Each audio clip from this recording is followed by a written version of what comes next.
Olá, alunos, tudo bem com vocês? Hoje nós vamos falar sobre ativos que atuam no anti-envelhecimento cutâneo. Quando nós falamos de cosméticos que atuam no envelhecimento cutâneo, nós temos cosméticos que atuam prevenindo e também tratando esse envelhecimento.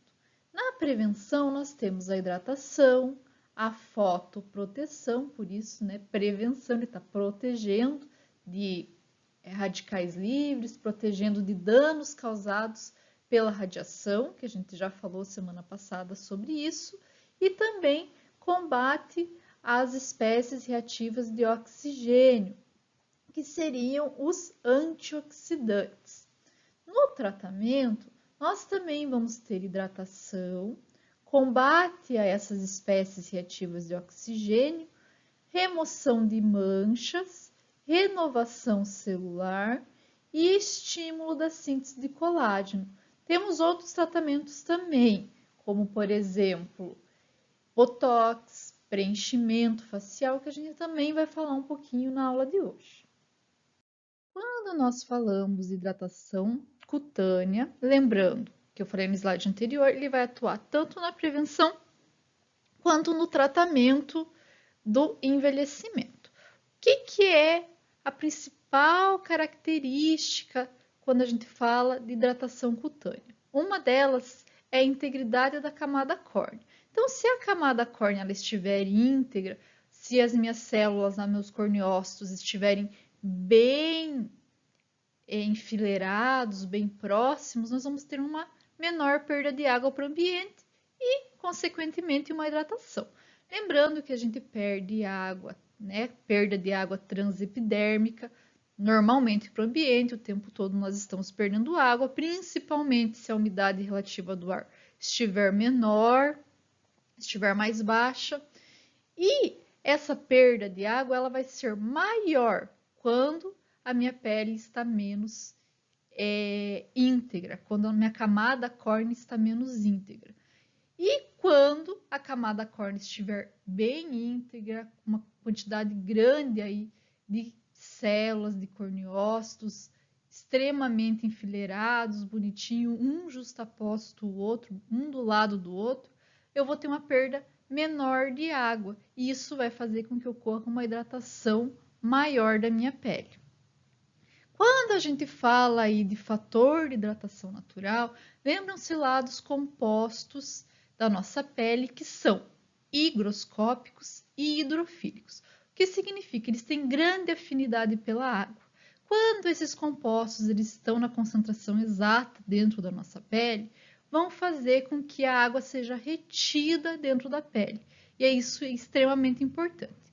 Quando a gente tem perda desse fator, desses compostos naturais da pele, a pele naturalmente vai perder mais água para o ambiente e isso vai fazer com que a pele desidrate, esteja menos hidratada.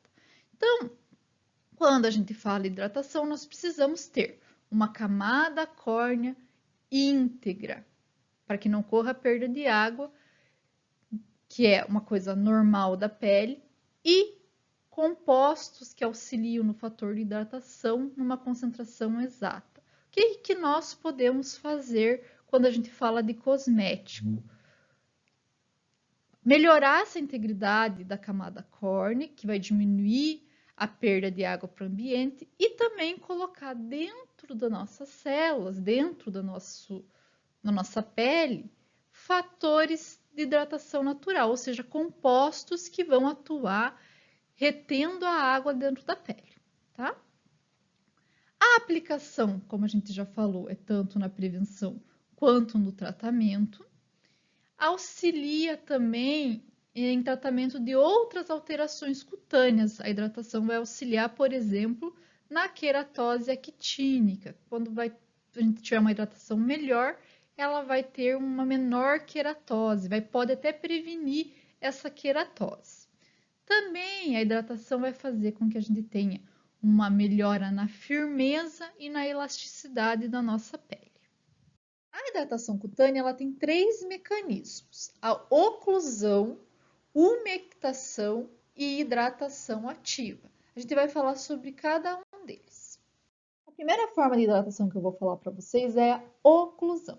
A oclusão, ela vai fazer com que ocorra a formação de um filme em cima da pele. E esse filme vai diminuir com que ocorra a perda natural de água pela pele. Então, olhem a figurinha aqui do lado. Aqui nós temos a água saindo da pele normalmente. É claro que a camada córnea, ela diminui a saída de água, mas ela não consegue inibir totalmente essa saída. Quando a gente tem aí um filme lipofílico, esse filme faz com que a água seja mantida mais tempo dentro da pele. Uma das características desse filme, extremamente importantes, ele é lipofílico, ele não tem afinidade pela água. Então, ele não vai fazer com que a água saia, não vai deixar com que a água saia da pele. E esses filmes, eles geralmente são compostos aí por ácidos graxos e seus ésteres, como por exemplo o ácido oleico. Também pode ser composto por lanolina ou vaselina. Esse tipo de hidratação, de oclusão, ela é mais indicada para pessoas que têm a pele seca, porque ela pode acabar, pessoas que têm a pele muito oleosas, ela pode acabar aumentando a oleosidade da pele. Por isso é mais indicado para pessoas que têm a pele seca. Se a gente for fazer um filme lipofílico para pessoas com pele oleosa, daí a gente tenta colocar uma quantidade de água maior do que de óleo. Mas ele é mais indicado para pessoas de pele seca, porque ele é bem oleoso. A outra hidratação é por umectação. Nessa hidratação, a gente vai ter a retenção da água proveniente da formulação, da atmosfera ou da pele também. Então, o que acontece? Nesse tipo de hidratação, a gente vai ter um filme hidrofílico, então ele vai ter uma afinidade pela água, mas ele vai ter uma grande quantidade de água e vai fazer com que a água entre do meio externo para o meio interno ou até mesmo do próprio creme ou do próprio hidratante entre para dentro da pele, mas ele também, por causa de fazer um filme, mas a quantidade de água do exterior é maior, ele vai fazer aí com que a água fique bem em cima aqui da nossa camada córnea, inibindo a saída dela para o ambiente. Quais são as substâncias higroscópicas que a gente utiliza aí? Propilenoglicol, glicerina e sorbitol. E esse tipo de hidratante, ele é mais indicado para pessoas de pele oleosa, porque ele não vai dar oleosidade na pele, porque ele tem grande quantidade de água. E por último, nós temos a hidratação ativa. Nessa hidratação ativa, nós vamos fazer cosméticos que tenham substâncias capazes de permear a camada córnea e lá dentro da camada córnea reter água.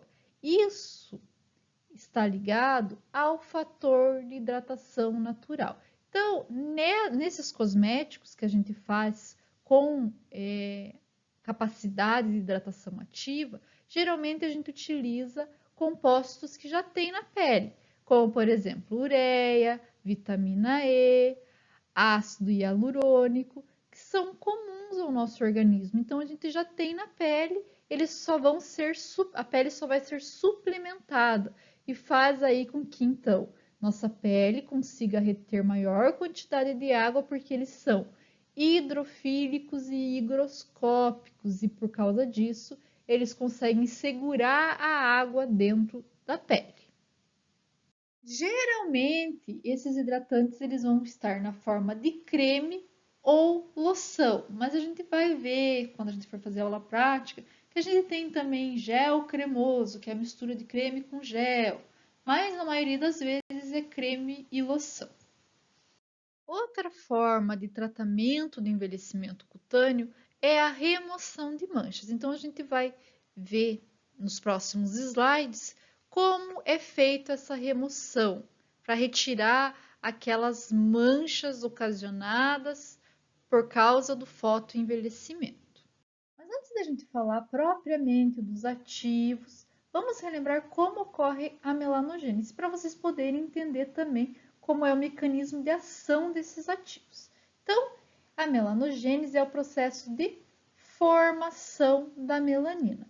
E ela pode ser tanto construtiva quanto facultativa.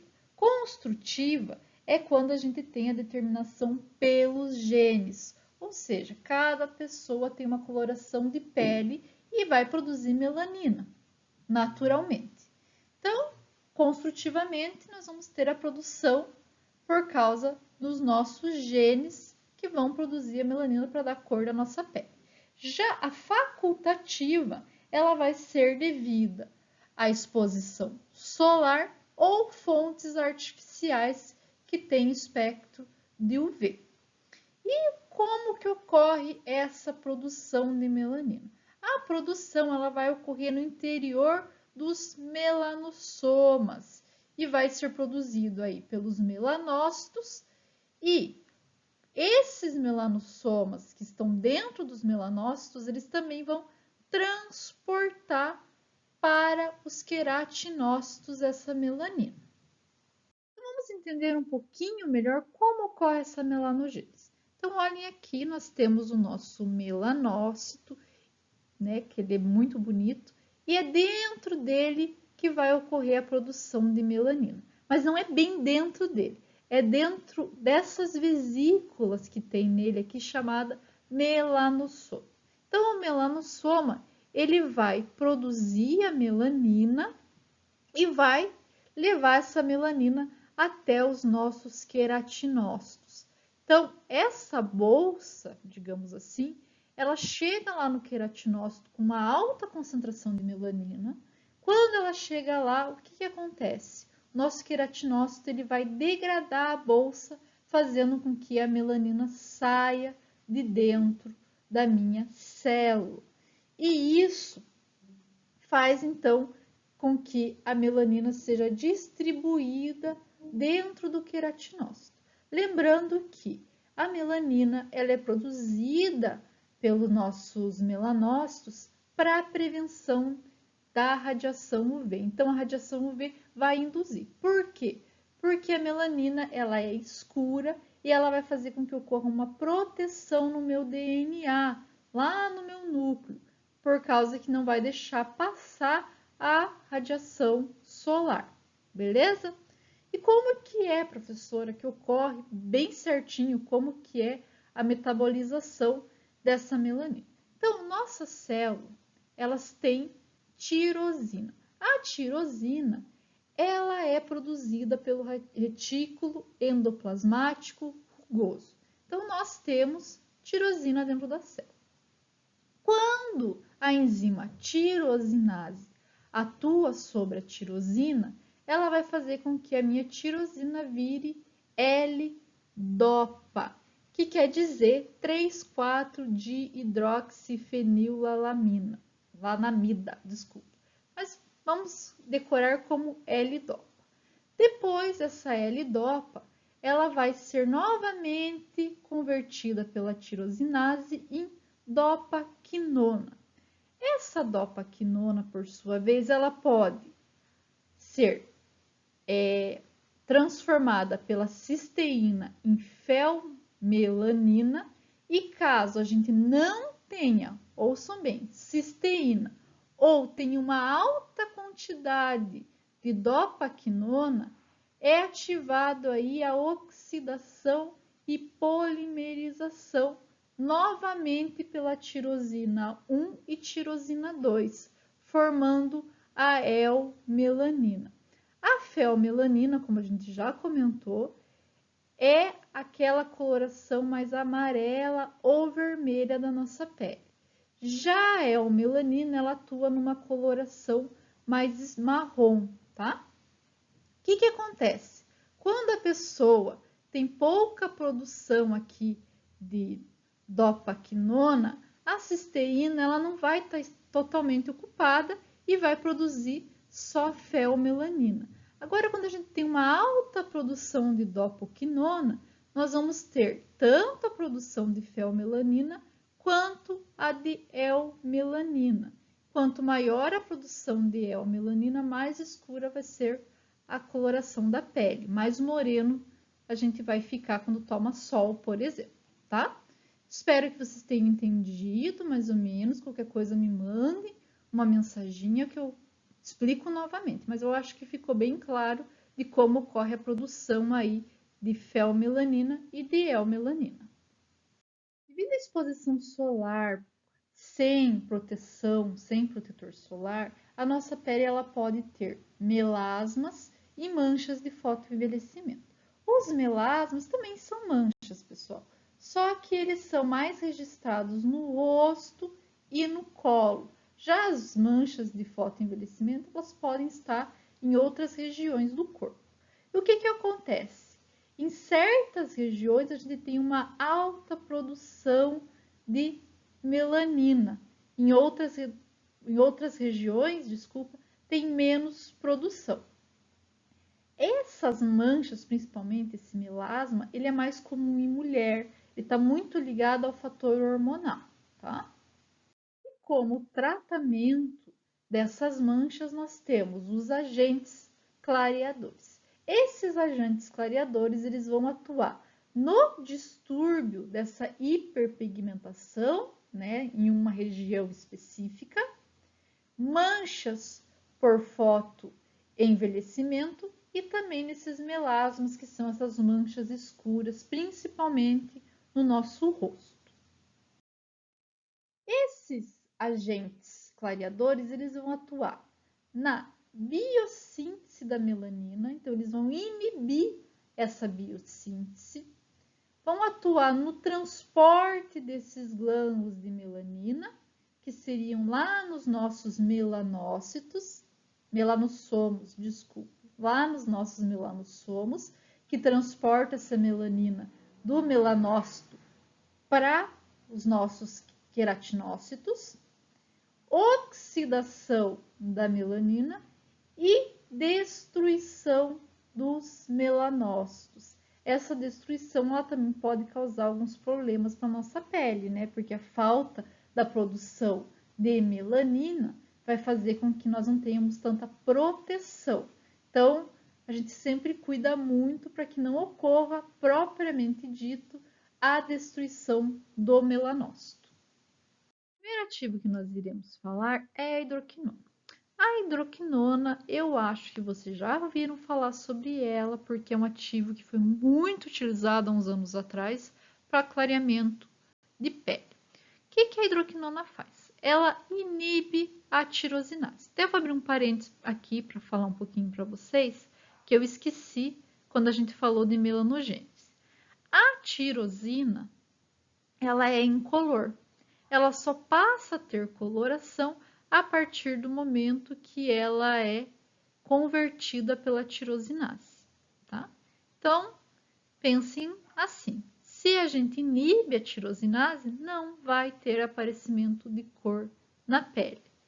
E a hidroquinona, ela é utilizada, pode ser utilizada por tempo prolongado. Porém, quando a gente fala de hidroquinona, tem que cuidar muito com a exposição solar. Aliás, pessoal, todos, quando a gente fala de clareadores solar, todos têm que se cuidar com essa exposição solar. O que é indicado?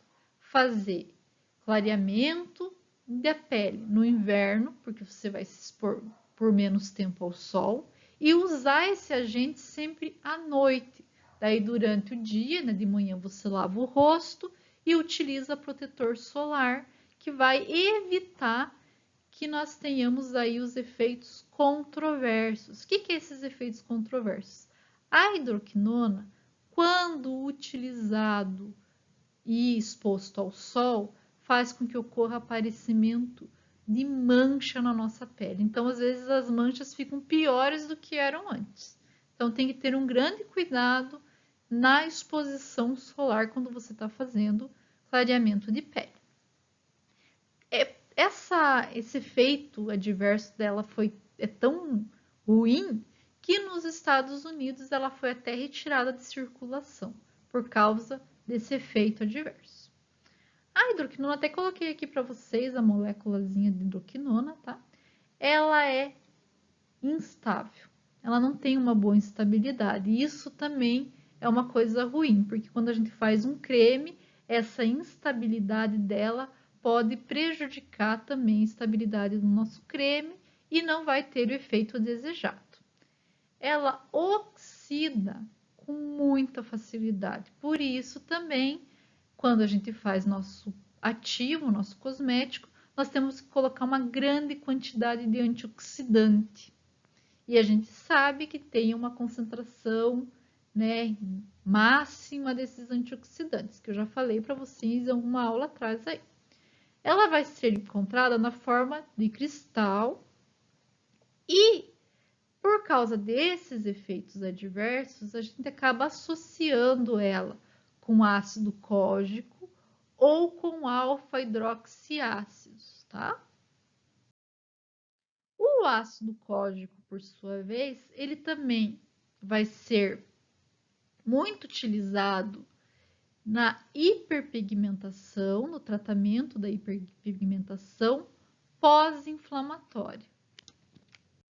E o que é essa hiperpigmentação pós-inflamatória?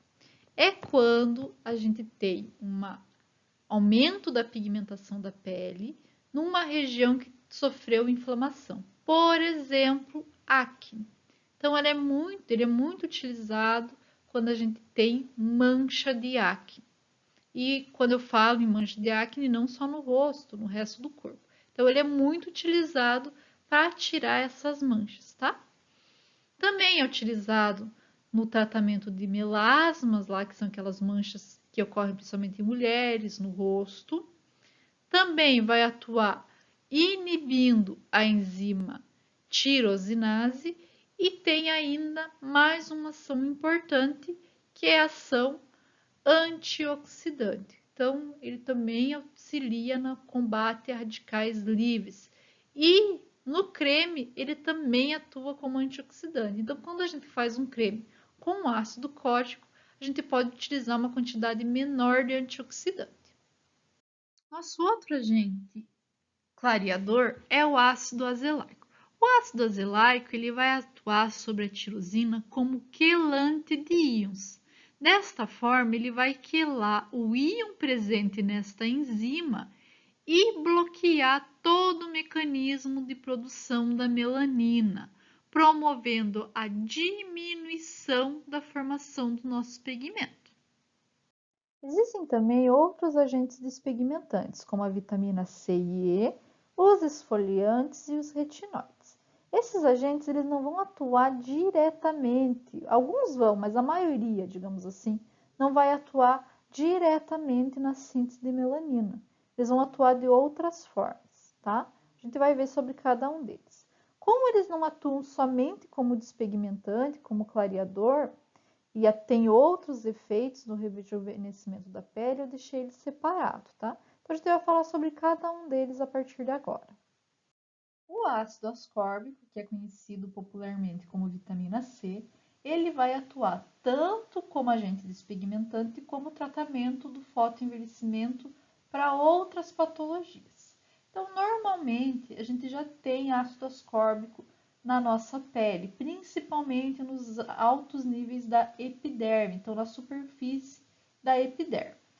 Ele vai atuar principalmente como agente antioxidante, ele vai inibir ou prevenir a peroxidação lipídica. Como agente clareador, ele também atua na síntese de melanina, tá? Então, ele vai reduzir essa síntese. Ele, por ser antioxidante, ele também tem um potencial modesto, né, como anti-inflamatório. Tem uma grande vantagem porque ele estimula a síntese de colágeno 1 e 3, e isso vai fazer com que a pele fique mais firme. E também ele é associado à vitamina E, por exemplo, para melhorar o efeito antioxidante dessa vitamina. Uma coisa muito importante que eu gostaria que vocês lembrassem é que a vitamina C, ou o ácido ascórbico, é o maior antioxidante hidrossolúvel presente no nosso organismo. Então, entre todos os antioxidantes que a gente tem no organismo, o maior, o que está mais presente, maior quantidade em relação à hidrossolubilidade, ou seja, o antioxidante hidrossolúvel, é a vitamina C. Já o alfa-tocoferol, também conhecido como vitamina E, ele é utilizado principalmente como hidratante. Ele também tem um potencial antioxidante bem bom, principalmente quando a gente fala em antiperoxidação lipídica. Ele auxilia na regeneração do ácido ascórbico, da glutationa e do beta-caroteno. Por causa dessa regeneração, principalmente do ácido ascórbico, ele acaba atuando indiretamente como despigmentante, porque ele regenera o ácido ascórbico, que por sua vez vai atuar lá na síntese de melanina, tá? Vai atuar inibindo a síntese de melanina. Em relação à farmacotécnica, essa substância, esse ativo, ele vai estar na forma de óleo, vocês vão ver quando a gente for fazer aula prática, que a gente utiliza, né, em óleo, porque é a forma que ele está, que ele é apresentado.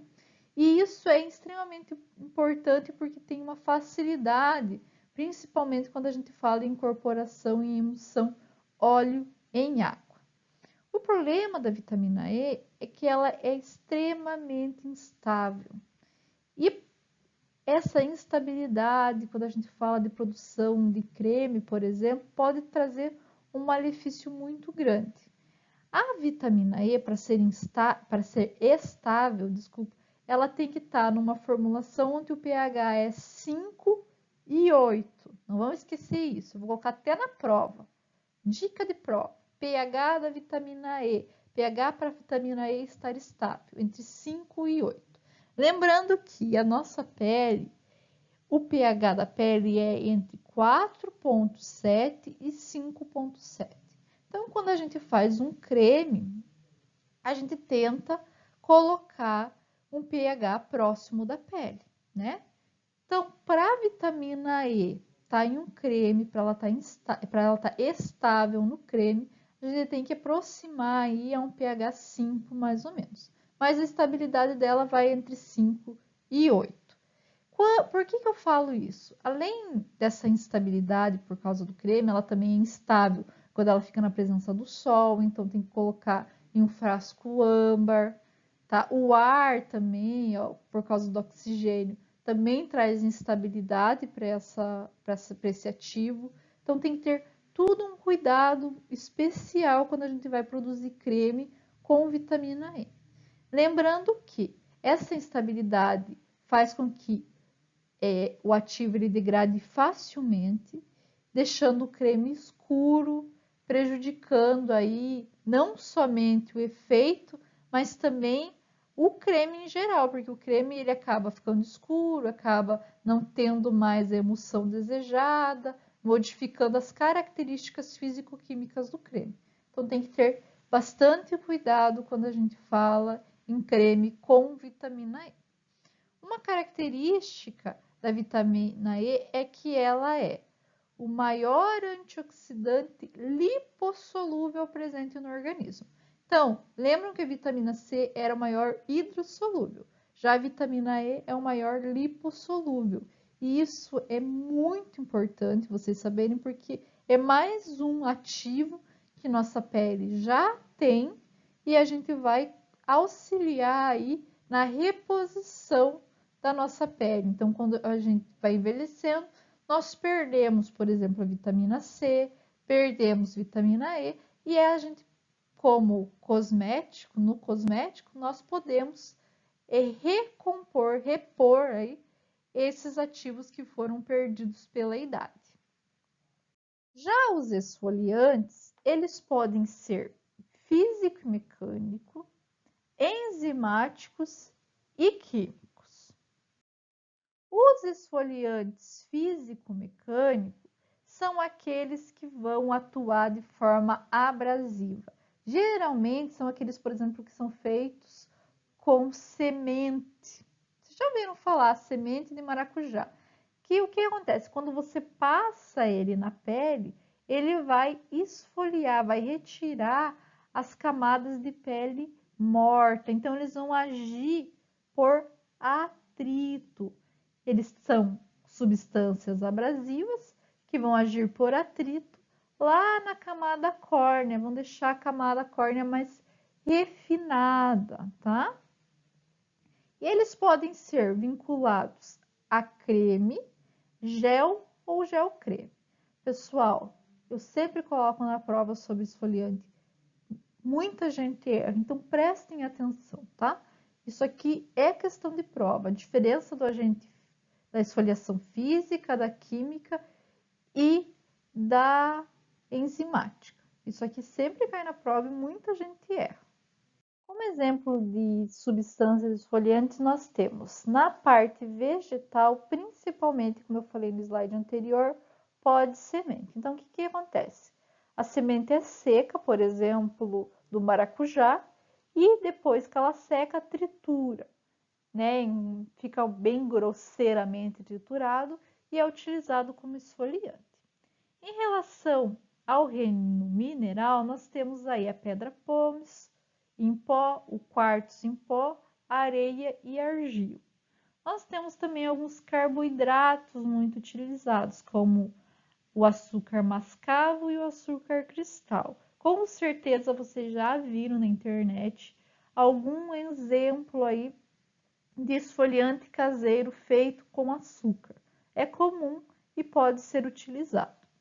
Em relação ao reino marinho, nós temos aí o pó de ostra, cloreto de sódio, que é retirado da água marinha, e também madrepérola, que é utilizado, mas ela acaba sendo um custo um pouco mais caro, né? Porque precisa aí ser retirado da ostra. Nós temos também os derivados orgânicos e sintéticos, onde é produzido em laboratório, como por exemplo a esfera de polietileno, glânulos de poliamida. Também é bem utilizado, principalmente quando a gente fala em esfoliantes mais atuais, que são produzidos, até são mais caros por ser produzidos produtos sintéticos, tá? E nós também temos alguns formadores de filme, como o álcool polivinílico e o polivinilpirrolidana, que é o PVP. Esse álcool polivinílico a gente vai utilizar em algumas aulas e vocês vão ver como que ele é, mas ele acaba formando mais, a gente utiliza mais para formação de filme, mas pode ser utilizado também nos esfoliantes mecânicos. Daí, quando a gente utiliza ele como filme, sabe quando faz aquelas máscaras e daí puxa? Então, ele acaba também nesse puxar esfoliando a pele. Por isso que ele é utilizado aí como formador de filme. Ao contrário da esfoliação mecânica, na esfoliação enzimática, nós não vamos ver nenhuma partícula de algum composto, né? Porque essa esfoliação ela vai ocorrer dentro da pele. Então, são utilizados enzimas no creme. Essas enzimas elas têm a capacidade de hidrolisar a proteína da pele, que seria a queratina, facilitando com que ocorra então a remoção das camadas superficiais, como os corneócitos. As enzimas mais utilizadas vão ser a papaina e a bromelina. A papaina ela é retirada do mamão e a bromelina do abacaxi. Mas nós temos outras enzimas também. Essas são as mais utilizadas. O esfoliante químico, também como enzimático, ele não vai ter a presença de glânulos, né? Eles vão ser sintéticos ou naturais. Geralmente, eles são compostos por ácidos orgânicos. E o que eles fazem? Eles promovem a descamação e renovação da pele. Então, eles estimulam com que a pele ela seja descamada. Então, vocês vão lembrar aquelas pessoas que fazem peeling, onde a pele ela começa a descascar, descamar, né? Sair a pele aí. Dependendo da concentração do ativo e do pH, essa esfoliação ele pode ser mais profundo. Os outros antioxidantes que a gente falou, eles vão atuar mais na epiderme. Já quando a gente fala de esfoliação química, eles já podem atuar na derme também, dependendo do pH e da concentração do ativo. Então, a gente tem o peeling superficial, que vai atuar somente na epiderme, o médio e o profundo. O profundo ele já atua aí na derme reticular, tá? Dependendo da idade, a gente pode aumentar a concentração de ativo. Dependendo, por exemplo, da mancha da pele, o médico ele pode pedir uma concentração maior de ativo. Lembram lá quando eu falei do pH? O nosso pH ele está entre 4,7 da pele até 5,7. Como a gente utiliza ácidos para a produção desse tipo de esfoliante, né, principalmente ácidos orgânicos, o nosso creme geralmente vai ser mais ácido também. Então, o pH vai ser menor que o da pele. Isso vai favorecer na descamação da nossa pele. Mas tem que cuidar também, porque se o pH ficar muito baixo, pode trazer algum prejuízo à pele da pessoa, até queimaduras extremamente graves, tá? Então, quando a gente fala aí dos esfoliantes químicos, até coloquei aqui uma imagem para vocês relembrarem, que vocês com certeza já devem ter visto alguém fazendo esfoliação química, que é o nosso peeling. Ele vai auxiliar muito na regeneração cutânea. Por quê? Ele vai destruir as camadas mais superficiais da pele. Então, isso aqui é tudo que está aqui, é pele morta, que vai descascando, tá?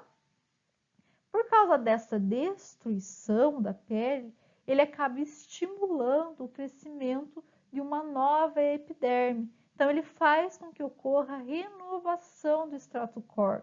Por isso, a pele ela fica mais lisa, mais jovem, porque ela perdeu muito rápido a pele e ela tem que renovar.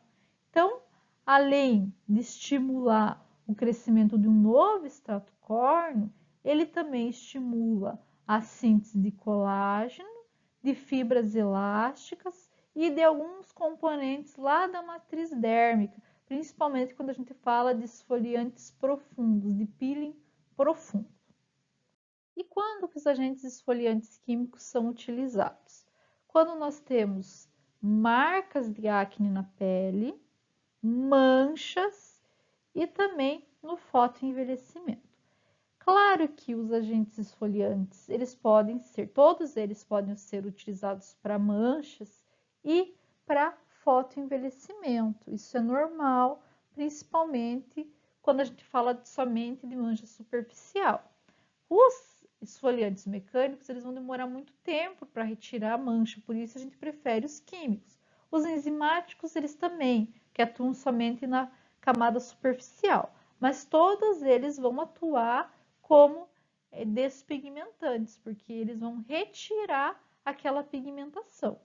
Lembrando que o químico, por atuar nas camadas mais profundas, ele vai ter um efeito mais rápido, tá bom? Esses agentes, a gente tem aí o fenol, a resorcina, o ácido tricloroacético, também temos solução de Gesner, os retinóides, que a gente já vai falar, e os alfa-hidroxiácidos. Claro que como eu vou dizer para vocês, o peeling, ele sempre está em alta, né? Então, cada dia, cada tempo que passa aí, nós vamos ter o surgimento de esfoliantes químicos novos. Esses aqui que eu coloquei para vocês são os mais utilizados atualmente. Então, eu coloquei até uma figura aqui para mostrar para vocês um peeling feito por fenol.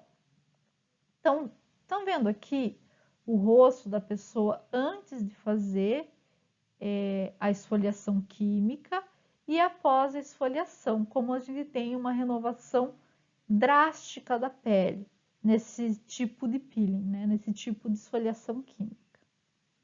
Os retinóides, por sua vez, são os derivados da vitamina A. Então, nossa vitamina A, quando ela está na forma de aldeído, ela é conhecida como retinal. Na forma de álcool, retinol. Na forma de ácido, é o ácido retinóico, que pode ser tanto a tretinoína quanto a isotretinoína. e nós temos também na forma de palmitato de retinol, tá? Que é o éster do retinol. Então, temos a forma de aldeído retinal, de álcool, que é o retinol, ácido, que pode ser tanto a tretinoína quanto a isotretinoína, e na forma de éster de retinol, que é o palmitato de retinol. A vitamina A, ela é utilizada tanto para renovação celular, então ela estimula a diferenciação celular, crescimento e renovação da nossa pele, no tratamento do envelhecimento tanto intrínseco quanto extrínseco, disfunção da pigmentação e também na acne. Quando eu falo de isotretinoína, o que vocês vão lembrar? Rocutan. Então, ele pode ser utilizado, o Rocutan a gente utiliza principalmente na forma de comprimido, mas a gente tem a tretinoína que pode ser passada para retirar as marcas deixadas pela acne. Eu não vou entrar em detalhes sobre acne nessa aula para vocês, nós vamos ter uma aula só sobre acne nas próximas semanas. Então, não vou falar para vocês sobre ela agora, vou deixar para falar quando for falar sobre acne, tá bom? Em relação à farmacotécnica dos retinóides, vai depender muito de cada composto. Dependendo de cada composto, nós vamos ter uma concentração diferente no creme. Então, a concentração geralmente varia entre 0,1 a 1%. Isso é a recomendação da Anvisa, tá, pessoal? Por que que essa variação de concentração varia tanto? Por causa da absorção. Cada composto ele vai ter uma absorção diferente na pele, tá? Dependendo do composto, vai ser mais absorvido, outros compostos vão ser menos absorvidos. Isso depende da sua lipossolubilidade. Eles são lipossolúveis, mas quanto mais lipossolúvel for e menor for a molécula, mais absorvida ela vai ser pela pele. Outra importância quando a gente fala de retinóides é a susceptividade à luz solar. Então, eles, quando estão expostos à luz solar, eles podem sofrer oxidação. Por isso, quando ocorre fabricação de produtos cosméticos à base de retinóides, tem que estar em frasco âmbar e você tem que colocar lá um aviso que esse frasco não deve ser deixado exposto à luz. Outra coisa importante em relação aos retinóides é que eles são teratogênicos. Então, mulheres grávidas não devem fazer uso de retinóides, porque senão vai ter má formação do feto. E é extremamente importante colocar na bula do medicamento falando proibida a utilização por mulheres grávidas.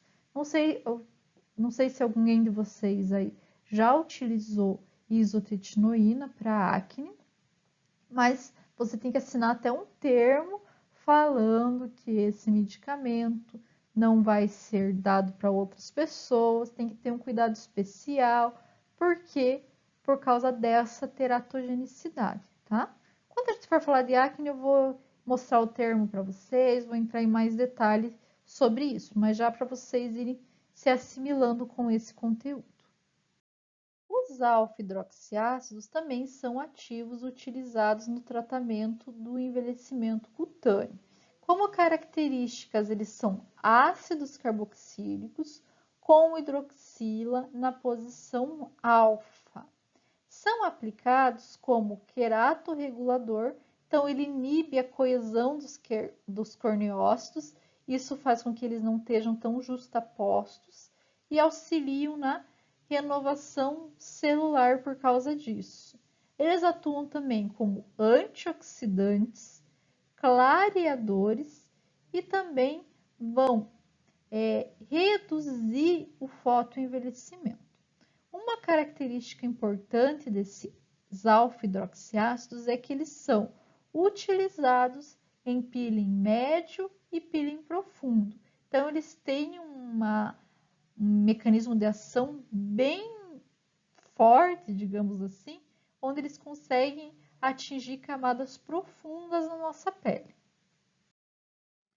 Como o exemplo de alfa-hidroxiácidos, eu coloquei aqui para vocês o ácido glicólico, ácido lático também. Mas nós temos o ácido cítrico, que é comum em frutas cítricas, por exemplo, é natural, ácido málico e ácido mendálico. Em relação à farmacotécnica desses compostos, nós temos aí uma coisa extremamente importante, que para estar estável esses compostos, eles precisam de um pH na formulação de 3,5. Lembrando que a nossa pele, o pH ideal é entre 4,7 e 5,7. Se nós fazemos uma formulação com 3,5, nós vamos ter uma ação irritante na pele. Então, para ter estabilidade nesses ativos, a formulação tem que estar aproximadamente com pH em 3,5.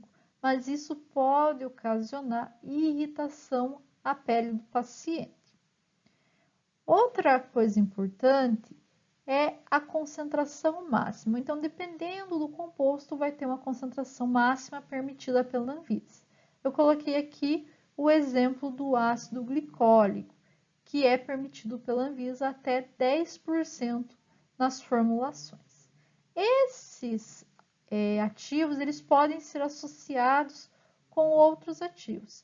Por exemplo, nós temos aqui a associação do ácido glicólico a 7,5% com a hidroquinona a 5%. É possível fazer essa associação, mas sempre temos que olhar para ver se não tem compatibilidade, tá? Aqui é permitido a associação do ácido glicólico com a hidroquinona. Existem também os beta-hidroxiácidos, que são ácidos carboxílicos com hidroxila na posição beta. Eles vão ter ação semelhante ao alfa-hidroxiácido e também vão ser utilizados aí no tratamento de acne. Eu coloquei aqui para vocês o exemplo do ácido salicílico, que é o nosso beta-hidroxiácido mais utilizado. Ele vai estar aí numa concentração máxima nas formulações de 8%, e ele vai ter ação esfoliante e queratolítica. O que é queratolítica? Ele vai ter ação na destruição e também vai conseguir dissolver a camada córnea da pele. Quando ele faz essa destruição, ele estimula a renovação da pele. Então, ele vai auxiliar no rejuvenescimento da pele. Vai ser solúvel em álcool, éster, glicerol e pouco solúvel à água. Então, quando nós formos fazer uma formulação que tenha ácido salicílico, nós temos que dissolver ele primeiro em álcool, por exemplo, para depois fazermos a incorporação dele numa outra base, tá? O DMAI, ou diaminoetanol, também é outro composto muito utilizado nas formulações, principalmente porque ele atua nas fibras musculares do organismo, tornando-as mais firmes, tonificadas e elásticas. Também vai estimular a síntese de fosfatidilcolina. A fosfatidilcolina ela já está presente no nosso organismo, nós produzimos ela normalmente, mas quando a gente utiliza o DMAI, estimula essa síntese. Então, vai ter uma produção maior deste composto. Esse componente ele é muito importante lá na membrana celular, porque ele faz parte da membrana celular. Em relação à aplicação, o DMAI ele vai ser utilizado por deixar a fibra mais firmes, né? Ele vai ser utilizado na firmeza da pele, diminuindo as rugas na nossa pele. Vai ter uma ação rápida e também um efeito prolongado. Está envolvido também na contração muscular, no processo de contração muscular. Também tem efeito antioxidante. Eu coloquei aqui a moléculazinha do DMAI para vocês já irem conhecendo, né, as estruturas, vocês viram que a maioria aí dos slides eu procurei colocar a fórmula molecular para vocês tentarem assimilar, tá? O DMAI, ele pode ser apresentado tanto na forma líquida quanto na forma de sal bitartarado e pode ser associado, por exemplo, com o ácido acetil salicílico, com a vitamina C. Existem outros compostos também, mas a maioria das associações é feito com a vitamina C e o ácido acetil salicílico. É claro que existem diversos ativos que vão atuar como rejuvenescedor da pele. Eu falei só dos principais, dos mais utilizados, mas como eu falei para vocês, todo o tempo está saindo no mercado aí ativos novos e acabei falando somente de alguns, é claro. Nós temos também outros ativos que eu coloquei aqui para conhecimento de vocês, que auxiliam no rejuvenescimento da pele. Por exemplo, o ginkgo biloba. O ginkgo biloba vocês já devem ter visto ou vão ver aí em fitoquímica, ele é muito utilizado para memória. Mas na pele ele vai promover a elasticidade e também vai contribuir para a recuperação celular. Nós temos também os polifenóis, isoflavonas e a idobenona, que atuam como antioxidantes. Esses aqui são compostos normalmente encontrados em produtos naturais, tá? E até coloquei aqui um asterisco em relação à idobenona, porque a idobenona ela tem baixo peso molecular, então ela consegue atuar como antioxidante lá na nossa derme, isso é extremamente importante. Nós temos também o selênio, que vai contribuir, né, no combate de radicais livres, as beta-gluconas, que são polissacarídeos, que realçam as respostas imunes do organismo, então também é encontrado em diversas plantas, e temos os peptídeos, que vão atuar no fortalecimento do colágeno e da elastina. Mas eu não poderia falar de rejuvenescimento da pele sem falar do botox, do preenchimento facial, que são muito utilizados atualmente. Vamos começar falando do botox. Com certeza vocês já ouviram falar sobre o Clostridium botulino, que produz uma substância que é extremamente tóxica ao nosso organismo quando ingerido. Isso mesmo, lembram-se lá do palmito, quando mal higienizado, mal pasteurizado, e a pessoa ingere esse palmito, ela pode né, essa toxina pode levar à morte da pessoa, porque ela faz paralisia muscular, principalmente em relação ao trato respiratório. Como que ele funciona, né? Ele bloqueia a junção neuromuscular. Então, ele bloqueia a transmissão do estímulo dos neurônios para o músculo. Ou seja, lá na terminação nervosa, não tem a liberação de acetilcolina. Isso faz com que o músculo fique paralisado. O pulmão, então, ele não se mexia. E isso, é claro, foi sempre visto como uma coisa muito ruim, e é muito ruim quando você ingere. Mas atualmente nós estamos descobrindo cada dia mais que o botox, ou que essa toxina produzida pelo Clostridium botulino, pode ser utilizado na medicina. Tem várias ações, pessoal, se vocês procurarem aí na internet, vocês vão achar várias ações farmacológicas do botox. É claro que eu vou me ater mais à nossa pele, mais à parte cosmética da utilização do botox. Quando a gente for falar de glândulas sudoríparas, vocês vão ver que a gente utiliza botox lá também para diminuir o suor, tá? Mas hoje aqui nós estamos falando sobre envelhecimento cutâneo, professora, não vai misturar as coisas. Então tá, então vamos continuar falando aqui.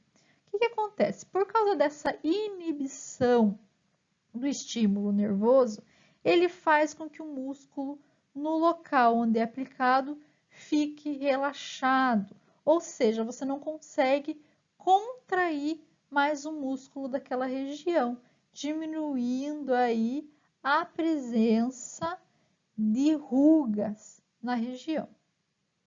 Olha, eu coloquei até um exemplo para vocês. A pessoa, antes de utilizar o Botox, estão vendo os sinais da pele, né? A gente chama, até brinco sempre com os meus alunos, chamamos aqui de músculo da raivinha, que eles falam, que é esse músculo quando você está brabo, né? Faz essas marcações. E também essa musculatura. Então, geralmente o Botox vai ser utilizado nessa região para diminuir essas expressões faciais. Porque com o tempo, a gente faz muitas essas expressões e fica bem marcado. E isso acontece até sem a gente querer. Quantas vezes vocês já acordaram e olharam no espelho e viram que está com essa expressão aqui, né, no meio do olho bem marcado?